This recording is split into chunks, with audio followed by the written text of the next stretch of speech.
నిన్న మంత్రివర్యులు కేటీఆర్ గారు హన్మకొండలో మాట్లాడినటువంటి తీరును చూసిన తర్వాత తప్పకుండా కేటీఆర్ గారికి డ్రగ్ టెస్ట్ చేయాల్సినటువంటి అవసరం ఉందని అనిపిస్తా ఉంది.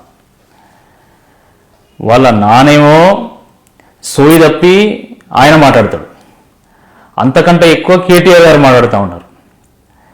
బైక్ మీద పోయేటువంటి వాళ్లకు ఈరోజు ఆల్కహాల్ టెస్ట్ చేస్తున్నారు. అదేవిధంగా కేసీఆర్ గారు మీటింగ్లో మాట్లాడే ముందు ఆయనకు ఆల్కహాల్ టెస్ట్ చేయాలి, కేటీఆర్ గారు మీటింగ్లో మాట్లాడే ముందు వారికి డ్రగ్ టెస్ట్ చేయాల్సినటువంటి అవసరం. వీటికి సిద్ధంగా ఉన్నారా అని చెప్పి మేము ప్రశ్నిస్తా ఉన్నాం. నిన్న కేటీఆర్ గారు మాట్లాడుతూ మొత్తం భూతు పురాణం,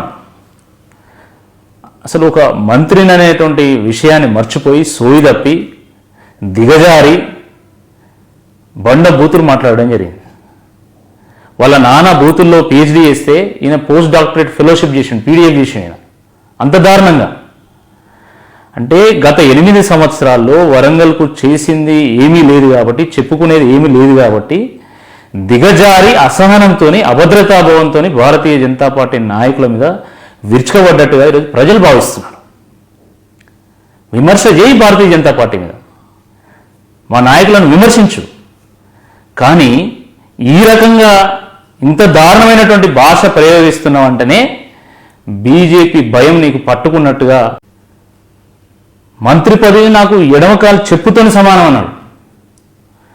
తర్వాత కేంద్ర ప్రభుత్వం 3,60,000 కోట్ల రూపాయలు రాష్ట్రం నుండి తీసుకుపోయి కేవలం 1,60,000 కోట్ల రూపాయలే ఈ రాష్ట్రానికి ఇస్తున్నది, నేను చెప్పింది అవాస్తవం అయితే నేను రాజీనామా చేస్తాను. ఎస్, నువ్వు రాజీనామానికి సిద్ధంగా ఉండాలి. రాజీనామాకు 3,60,000 కోట్ల రూపాయలు కేంద్ర ప్రభుత్వం తీసుకుపోయింది అంటున్నావు కదా, నేను లెక్కలతో సహా చెప్తున్నా. గత 7 సంవత్సరాల్లో కేంద్ర ప్రభుత్వం 3.2 లక్షల కోట్ల రూపాయలు తెలంగాణకు ఇచ్చింది. ట్యాక్స్ డెవల్యూషన్లో భాగంగా 1,04,000 కోట్ల రూపాయలు ఇస్తే సెంట్రల్ స్కీమ్స్ ద్వారా 1,08,000 కోట్ల రూపాయలు ఇచ్చింది. కొత్త రైల్వే లైన్ల కోసం, ఉన్న రైల్వే లైన్ల డెవలప్మెంట్ కోసం 30,000 కోట్లు ఇచ్చింది. నేషనల్ హైవేస్ కోసం 60,000 కోట్లు ఇచ్చింది. ఇలా అన్నీ కలుపుకొని 3,20,000 కోట్ల రూపాయలు కేంద్ర ప్రభుత్వం తెలంగాణకు ఇచ్చింది.